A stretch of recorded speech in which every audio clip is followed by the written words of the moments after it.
A história do boneco de madeira que ganha vida foi reinterpretada pelo Guilherme Del Toro e ganhou ainda mais complexidade e emoção. Hoje eu falo sobre Pinóquio. Então, dá um like aqui no vídeo, se inscreve aqui no canal e vamos lá!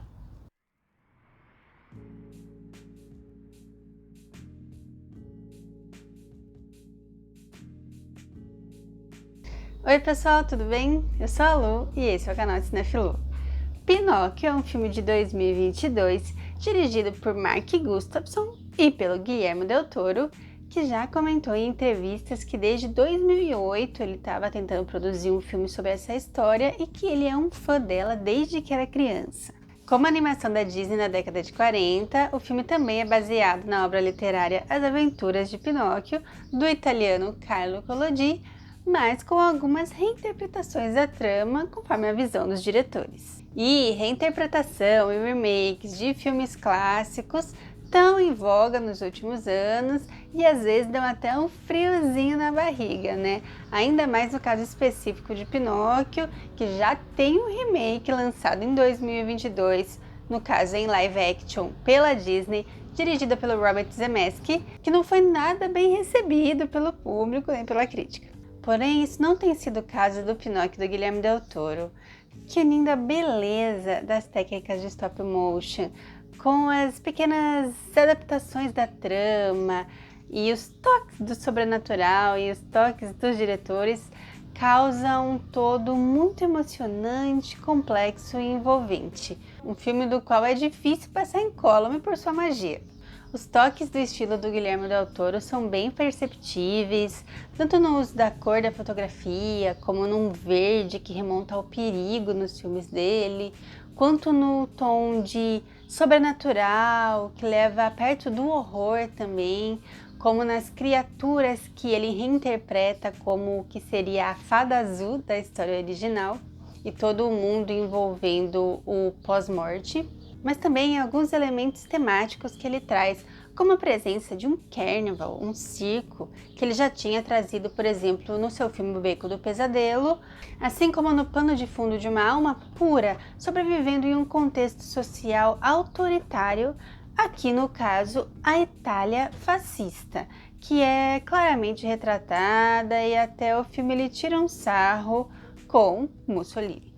E nesse sentido, a principal subversão dessa nova obra é uma nova perspectiva que ela dá sobre a obediência, a educação, a disciplina, valores os quais a obra original pregava, e aqui o filme ele tenta mostrar como elas também podem ser instrumentos de repressão e de uniformização de pessoas. E não é por acaso que o filme usa bonecos marionetes aqui para ilustrar esse contexto, e como no meio de todas essas marionetes, o Pinóquio é um boneco de madeira visto como rebelde, um pensador independente, como o próprio Podesta, o chefe do governo local ali da cidadezinha, se refere ao próprio Pinóquio. E com esse contexto, mais os pequenos toques sobrenaturais de horror, mais a tragédia pessoal de Geppetto, que é retratada aqui, o filme ele acaba sendo indicado para crianças maiores de 12 anos. Mas esses elementos eles agregam muito à história, tornando ela complexa e se juntam com a deslumbrante técnica de stop motion utilizada para fazer aqui o filme, que encanta até nos detalhes, assim.